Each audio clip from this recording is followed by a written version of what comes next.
Okay, folks, it's your buddy Mike Messier. Just saw, I would say, a funny film, a humorous film, an endeavor of comedic proportions.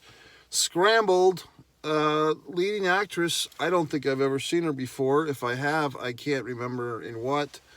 Leah McDermott, I believe. I think she wrote this movie. I think she directed it, or at least produced it, and started it. Funny lady, redheaded lady. Uh, I have a hard time remembering this lady's name. I want to say Eom.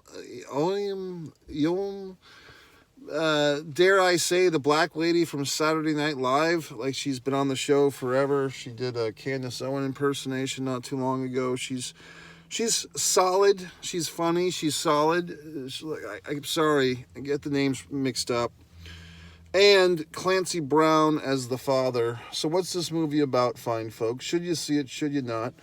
I think so. I think it's a good comedic film. I think pretty much anybody could see this. Unless you're really sensitive, there is some nudity. The lead actress does some nudity. Tasteful, I guess. And I thought the movie was good. So what's it about? This woman is 34 years old. Her character and her family, meaning her parents, of which Clancy Brown, who you might recall played the Highlander in the original Highlander film. He's her aggressive Irish father. She's got a Latina mom who's kind of a quiet character. Didn't recognize that actress. Redheaded brother. It was a little unclear if the two siblings are supposed to be twins. They're both, I believe, 34 years old. It would have made sense because they looked very close in age. And basically, the father's getting all pissy and vinegary because neither one of his children have bequeathed him a grandchild, and he feels that he's getting old. And for whatever reason, this part of the movie didn't really make any goddamn sense. There's no pressure on the son to go out and knock up some chick, even though the son is a rich business guy with a multi-million-dollar business, and he probably has a seven-figure, bank account himself. But there's no pressure on the son to procreate or to find some chick to knock up.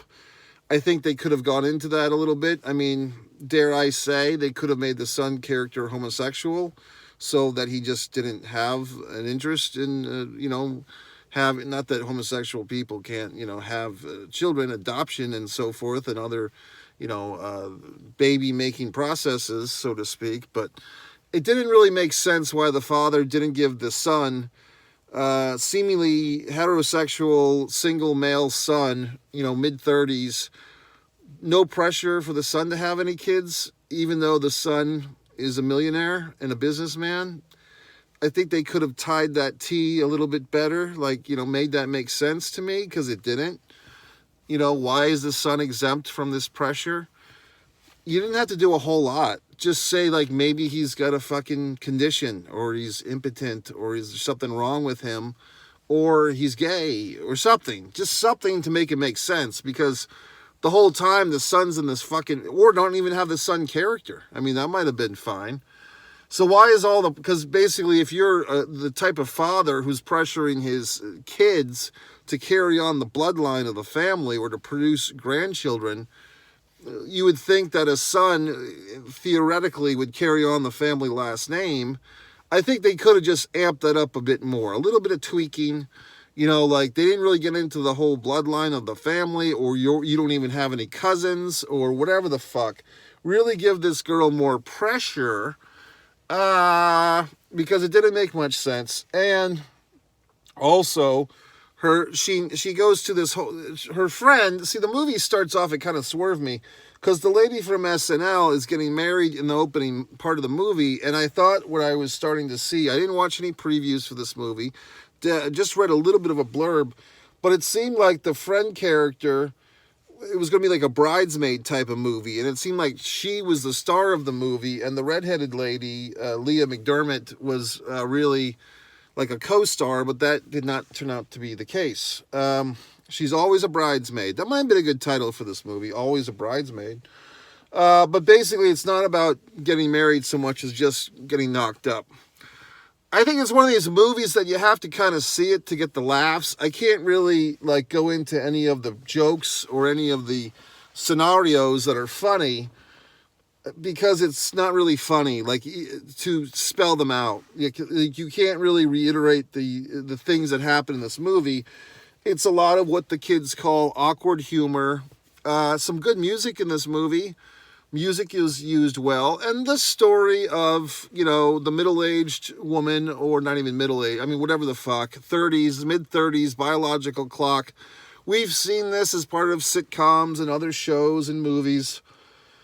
But this movie did its own unique job of exploring that situation. The movie takes place in the outskirts of Los Angeles, of Hollywood, so forth. I thought it was a good movie. I mean, it's your basic, club chick decides she needs to have a kid, but all the good guys are taken, or whatever the fuck. And she, before the movie began, the big thingamajig that her fucking father's giving her a hard time about is that she left the perfect boyfriend, and so now she can't get back with him because he's gone ahead and knocked up another chick himself. And so on and so forth. So, I mean, some of this stuff, you might call it, quote, white lady problems, quote, or whatever the fuck. I mean, it's not bombs in Bosnia or, people in the Ukraine with a gun to their fucking head type of serious stuff. But still, the feeling of being left out. This woman always feels left out because all her friends are marrying off and she's the last one at the club, so to speak. But, I think that this lady, this actress, like I said, I might be missing something. She might be the star of some Netflix show that I don't watch. I mean, all these goddamn shows that all you fuckers watch that I don't watch. I'm always discovering people's careers now. Like, I discovered, who's this Brie Larson person that's such a big deal with all these Marvel movies? Didn't realize because I just started watching The United States of Tara 15 years after everybody else did.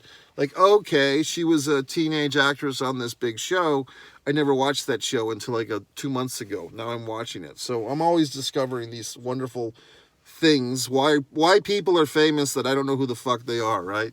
So this woman, this redheaded lady, I find her attractive. I mean, if in real life, if she needed to be bred, I would breed with her, I suppose. But I don't know why she's famous. I don't know if she's a famous comedian or if she's on some fucking show that I've never watched or whatever the fuck. But I mean, I thought she did a great job of carrying this movie. And like I aforementioned said, it seems like she wrote the movie or directed it or whatever such thing or produced it or all of the above. So if you want to be famous, folks, make yourself a movie. You know what I mean?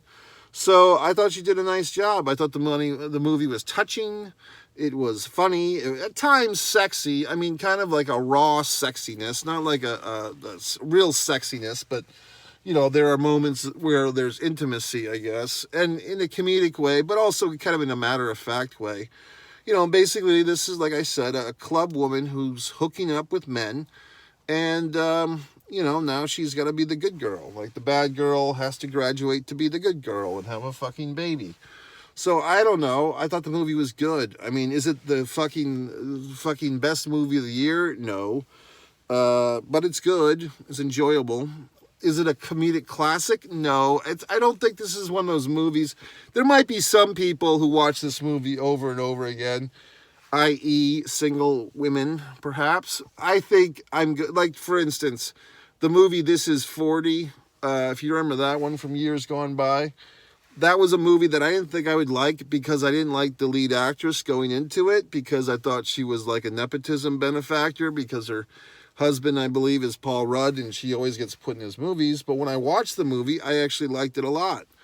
And I turned the beat around for my thoughts on that actress, believe it or not, as if you give a shit. But I would not go back and watch that movie again. I do recall that Megan Fox was in it. I do recall it was funny. I do recall the lead character in that movie, This Is 40, her birth date, December 5th, is the same as mine. So I did think of that. Or maybe it was I think it was December 5th. It happens to be my birthday, okay? I'll accept presents even if they're late. Also on the show Shrill, which I did a nice review of, I believe, a character, the boyfriend character, his birthday was December 5th. So who gives a fuck, right? Any goddamn way. I thought this movie, attractive actress, redhead, really put her gusto into this movie. Did her own nudity, from what I can tell. She put her heart and soul into this movie, and I think it's a successful movie. I think it's a 3.5, maybe even a 3.75 star movie out of 5. I laughed out loud. A lot of movies I don't, like stuff that's supposed to be funny, I never typically find funny. I'm a hard laugh because I know comedy so well.